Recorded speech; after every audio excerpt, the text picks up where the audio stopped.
Bonjour, aujourd'hui nous nous retrouvons autour du Nirupana 47, un enseignement que Nisargadatta a donné le dimanche 30 juillet 1978, à Bombay donc, à son domicile, auprès de ses tout proches disciples.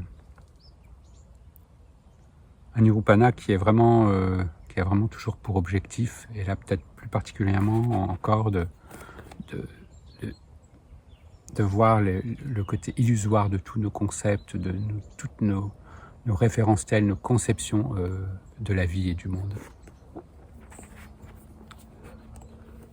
De la naissance à la mort, toutes les actions sont effectuées pour passer le temps. La plus belle chose dans le monde est de connaître que nous sommes. Il est impossible d'établir l'ordre dans le monde. Pendant ce temps, tous ceux qui enseignent et qui écoutent passent et s'en vont. La religion est constituée des concepts de ses fidèles, rien d'autre. Par ces quelques phrases, Nisargadatta nous invite à remettre en question tous nos savoirs sur le sens de la manifestation, sur le sens du monde, sur finalement tout ce que nous savons, plus que sur ce que nous connaissons véritablement, de première main. Notre conscience est le support pour toutes les affaires du monde. Et de fait, il n'y a pas de support pour la conscience. Elle est apparue sans invitation. Elle s'élève puis disparaît. Il n'y avait pas de mémoire « je suis » auparavant. Et maintenant, c'est là. Ce sentiment d'existence. Ce « je suis », c'est pas dire « je suis », c'est vraiment cette sensation que personne ne peut, j'irais, nous enlever, d'être.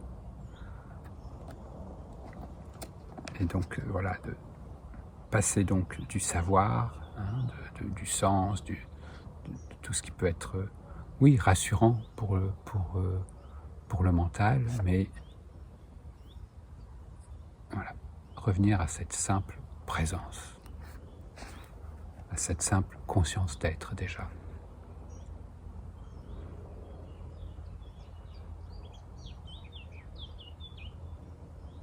À part ceci, que possédez-vous réellement ? Celui qui s'est réalisé n'est pas concerné par son bien-être. C'est toujours cette façon de bien-être, mais dans le sens de survie, de qu'est-ce qui me met en péril, qu'est-ce qui va me protéger. C'est ça en fait le bien-être, c'est pas simplement quelque chose de confortable. L'état de veille, le sommeil, la faim sont des expériences uniques. Aucune loi ne s'applique à elles. Sans elles, personne ne ferait rien. Les êtres réalisés gardent le silence en dépit de ce qu'ils connaissent. Ils connaissent le secret de la naissance et pourquoi elle s'est produite. Comment cette conscience s'est-elle imposée à vous et depuis quand ? Ceci doit être compris. Rentrer en samadhi signifie lâcher le mental et ses mémoires. Compris, c'est vraiment aussi dans le sens d'une invitation à une introspection et à une observation.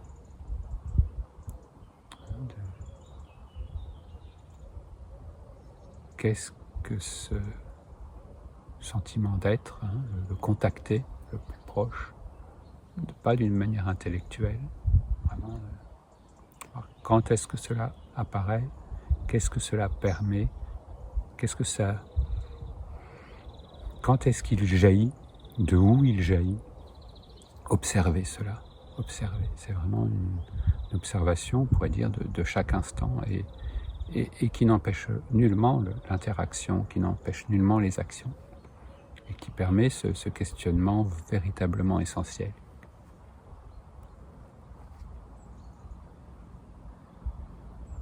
Votre respiration est la preuve de l'existence de celui qui est sans respiration.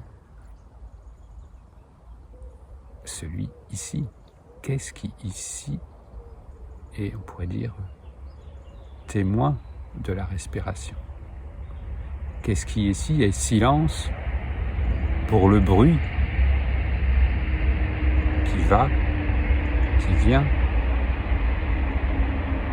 Qu'est-ce qui ici est espace sans pensée pour les pensées qui vont, qui viennent? Qu'est-ce qui ici n'a jamais rien fait, n'a jamais bougé d'un millimètre pour tous les mouvements, pour tous les déplacements?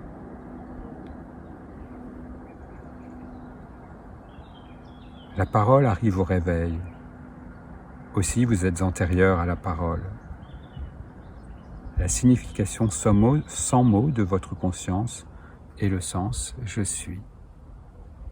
Si vous restez parfaitement silencieux, vous expérimentez le soi.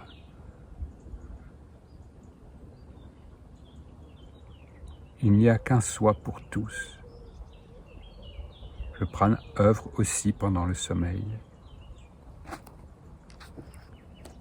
Il n'y a alors pas de signification, n'ayant pas la connaissance de sa vibration. Se réveiller, ce que l'on appelle se réveiller, c'est ressentir ce « je suis », sans prononciation d'aucun mot. Ce n'est pas sur le plan intellect, justement, parce que sur le plan intellect, on va très vite contacter ce « je suis ceci, je suis cela, je suis comme ci, je suis comme ça, je suis ici, je suis là ». C'est pas de ça qu'il s'agit, c'est vraiment de cette sensation première d'existence, on pourrait dire. Les 3 gunas sont les noms donnés à 3 types de comportements, 3, on pourrait dire, qualités premières de la manifestation. Ils agissent à travers tous les êtres. Là aussi, toujours cette invitation de Nisargadatta de voir qu'il n'y a rien de personnel dans tout ça, en fait. C'était vraiment un processus, on va dire, universel, qui n'est pas le processus de un tel ou de un tel, sauf si on se l'approprie, bien évidemment, mais qui est ce processus de manifestation au sein de la conscience, par elle-même, en elle-même.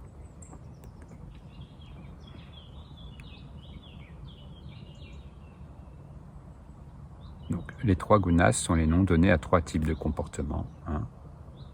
Sattva, Raja, Tama guna. Nous devrions juger le comportement de personne. Celui qui a la compréhension des gunas comprend ceci. Les êtres ayant du Raja guna ou du Tamo guna se mêlent des affaires des autres, plutôt que de travailler sur eux, qui serait plus le propre, on va dire, de Sattva guna,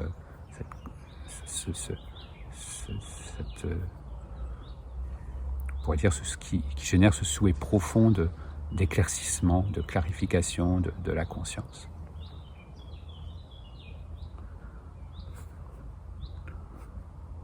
Les corps peuvent être différents, mais la conscience est la même en tous. Elle est sans forme, puisque antérieure au temps, à l'espace. Vous pourriez dire qu'elle a un parfum, une qualité qui est l'amour. La connaissance « je suis » sème elle-même, et cependant nous pouvons faire la distinction entre le bien et le mal. Celui qui en saisit la grandeur la voit partout. Un tel être ne critique pas les autres. Toute chose est accomplie pour le bien de l'amour du soi. Celui qui éprouve de la dévotion pour tous les êtres, comme s'ils étaient Dieu, ne peut haïr personne. Il voit clairement qu'il n'est pas celui qui agit. Et il voit clairement que ce qui agit dans les autres, ce ne sont pas ces autres, entre guillemets. Il n'y a plus d'autres. Il n'y a que cela à l'action, en manifestation.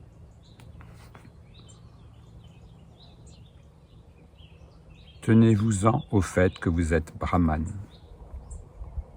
En premier lieu, vous savez que vous êtes. Ensuite, les mots viennent. Les mots qui vont se manifester à travers les pensées, à travers la différenciation, à travers les jugements, à travers les différents qualificatifs, différents concepts. Mais en premier lieu, vous savez que vous êtes, c'est ce retour à ce « je suis » simple. De quelle information s'agit-il? C'est l'information de celui qui ressent « je suis ». La conscience est connaissance, un sens d'être. Tout le mouvement de Purusha, le soi suprême, ce non manifesté, c'est avant tout, et de Prakriti, la manifestation, la force de manifestation, repose sur ceci. Celui qui atteint ceci se tient tranquille. Il sait qu'en son absence, il n'y a ni joie, ni peine. Pouvez-vous retenir cet état? Est-ce qu'il s'agit, dans ce questionnement, pouvez-vous retenir cet état? Ce n'est pas quelque chose que l'on possède, ce n'est pas quelque chose qui peut être possédé. Et pouvez-vous revenir à cet état? Oui, bien sûr, puisque cet état, en fait, c'est pas un état qui apparaît et qui disparaît, il est toujours sous-jacent. Et ça, c'est fondamental de saisir ça. Ce n'est pas quelque chose à atteindre, c'est quelque chose auquel on peut revenir, se repositionner là, comme sortir de cette hypnose toujours. Ainsi, pour connaître qui vous êtes, rentrez dans la compréhension de la conscience avec détermination. Qu'y a-t-il de plus important que la conscience dans le monde? Quand vous atteignez ce point, vous ne prononcerez plus aucun mot sur les autres. Tout simplement déjà parce que ce sentiment de séparation et d'autre, et de quelqu'un qui pourrait faire autrement que ce qu'il fait, de quelqu'un qui pourrait agir autrement que de la façon dont il agit, dont il pense, s'efface. Et tout ce jeu tout ce jeu JEU est dévoilé.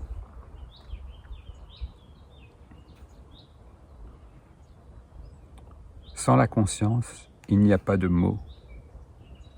Portez votre attention sur la conscience et rien d'autre. Celui qui ne reconnaît pas ceci doit endurer de nombreuses misères. C'est cette identification totale, cette hypnose de l'histoire, nous fait endurer de nombreuses misères par identification à tous ces mouvements et surtout à toutes les surimpositions de pensée, d'appropriation, de jugement qui sont mises sur les événements eux-mêmes. Le monde est un jeu de divertissement créé à partir de notre propre existence. Créé à partir de notre propre existence, à partir de ce « je suis ». Personne ne peut arrêter le processus de création, de maintien et de dissolution du monde, parce qu'il n'y a pas de créateur. Là aussi, laisser s'en aller certaines façons de voir, de conceptualisation du monde.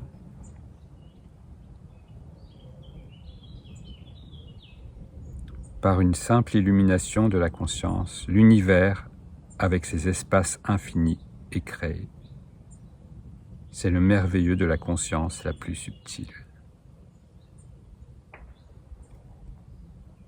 Ce mouvement, cette vibration subtile aussi, des fois, comme l'évoque Nisargadatta, cette première vibration, ce premier son, ce Big Bang pour les scientifiques, qui un jour jaillit, on pourrait dire, mais qui à chaque instant jaillit au sein de la conscience, et donc au sein de nous-mêmes, dans notre véritable, quand nous nous tenons dans notre véritable identité.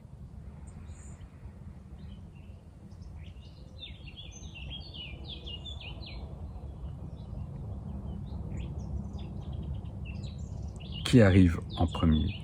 Le corps du monde ou votre corps? Votre vraie nature est sans forme, cependant, elle s'identifie au corps. De la même façon, le monde semble réel au travers des sens. Qui est antérieur? Le monde ou celui qui perçoit le monde? votre réveil est pareil au monde.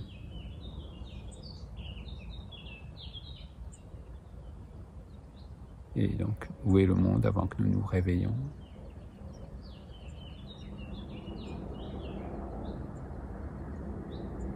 En premier vient la conscience, et ensuite le monde est vu en elle. La conscience est instable, elle aime être instable dans le sens de mouvement, ça, c'est cet aspect de la conscience qui se manifeste, le mouvement, les bruits qui vont, qui viennent, les jours, les nuits, tous ces changements constants. Et ce n'est pas là que nous allons pouvoir arrêter quelque chose ou fixer quelque chose.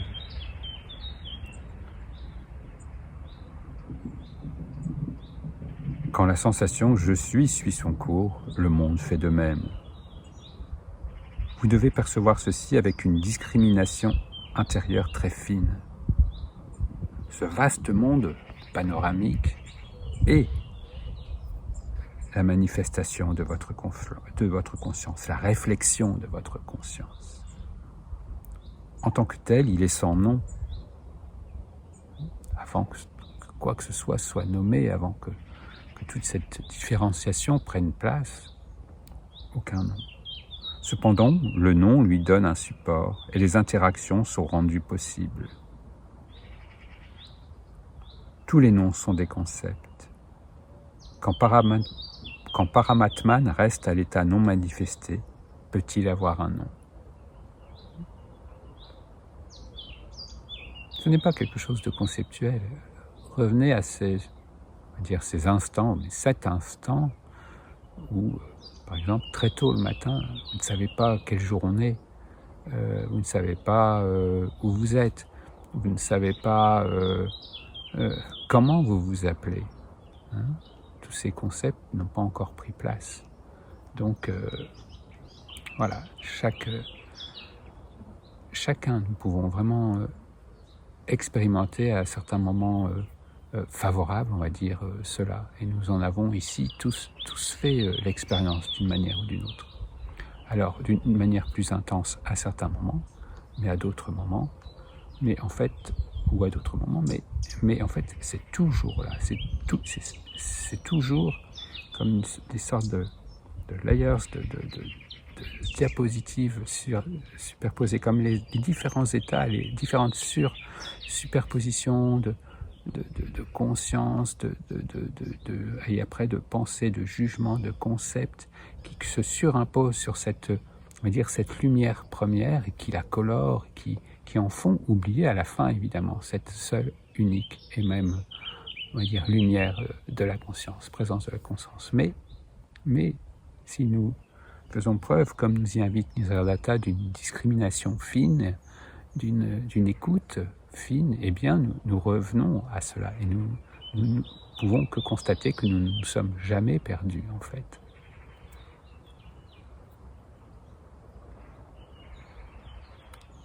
Krishna dit qu'il est en toute chose. Krishna, cette conscience pure, c'est pas quelqu'un, c'est pas quelqu'un ou une sorte de divinité qui aurait existé à un moment. C'est cet état, c'est une image pour nous, nous faire parler, nous rendre contactables d'une certaine manière, cet aspect de conscience pure, mais où, ici, en nous-mêmes, comme en tout être, en toute chose. Krishna dit « Je suis en toute chose ». Les êtres différencient par sens de la dualité. Soit ils prient, soit ils censurent. Le concept « je suis comme ceci » est la première cause de misère ou de joie. Tout ce processus d'identification. Si vous restez avec la sensation « je suis », la vibration la plus simple de « je suis », vous digérerez les soucis aussi facilement que les joies. Ne rien prendre, on pourrait dire, des événements comme quelque chose de personnel. Voilà, voir ce flot de la manifestation qui prend place en quoi? En notre immuabilité, en notre intemporalité.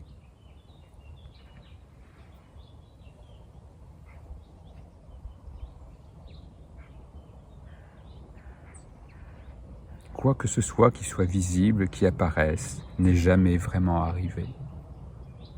Pas tel que arrivé, tel que nous le conceptualisons, dans une histoire temporelle, d'un passé, d'un présent, d'un futur, de quelqu'un qui fait ceci, de quelqu'un qui pourrait faire cela. Non, c'est ce mouvement, ce flow, ce flux de la manifestation qui, à la fois, ne peut jamais interférer avec notre immuabilité et qui, en même temps, n'est aucunement étranger à nous-mêmes, mais dans sa totalité. Totalité, c'est-à-dire 100%. C'est pas 99,9% avec un 0,1%. Là, ça n'est pas ça. Ça ne peut pas marcher comme ça. Ça laisse la place encore, la trace de il y a quelqu'un qui se différencie d'eux.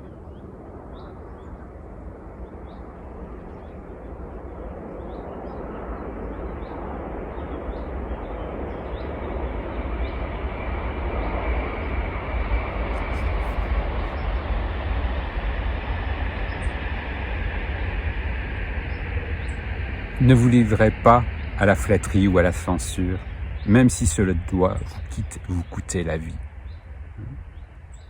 Il n'y a pas d'autre. À moins que la perception « je suis comme ceci » s'en aille.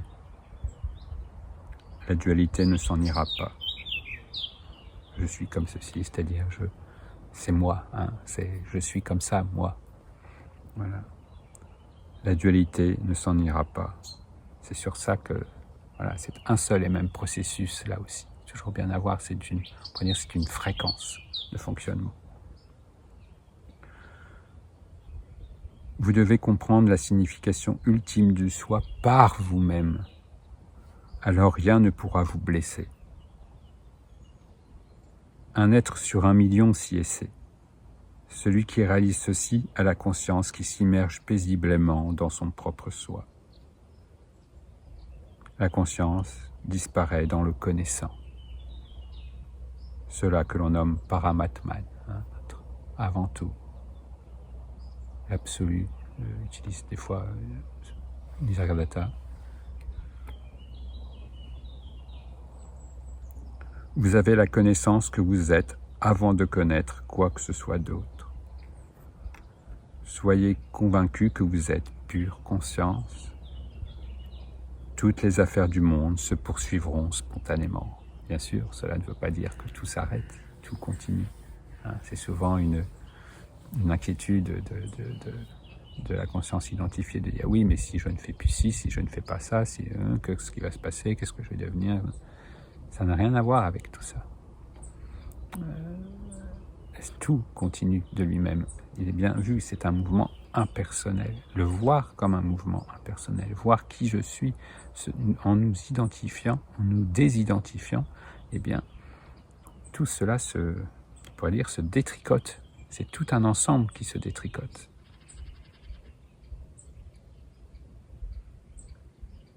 Le détricoter, on pourrait dire le voile posé sur la trame, ça se détricote, la trame de ce voile.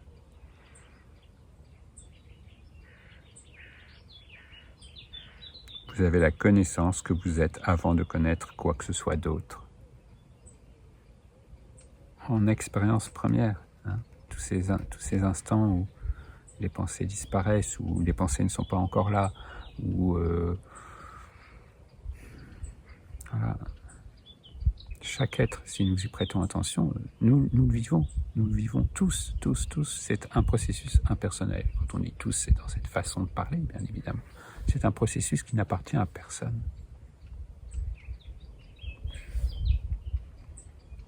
Parce qu'il n'y a personne. Soyez convaincus que vous êtes pure conscience. Toutes les affaires du monde se poursuivront spontanément. C'est la seule voie qui vous mènera à vous-même. La notion que vous faites quelque chose est totalement fausse. Voilà, cette appropriation des pensées, mais aussi des actions. Voilà, tout ce Nirupana tourne autour de cela, de voir que ce sont des processus impersonnels qui se produisent.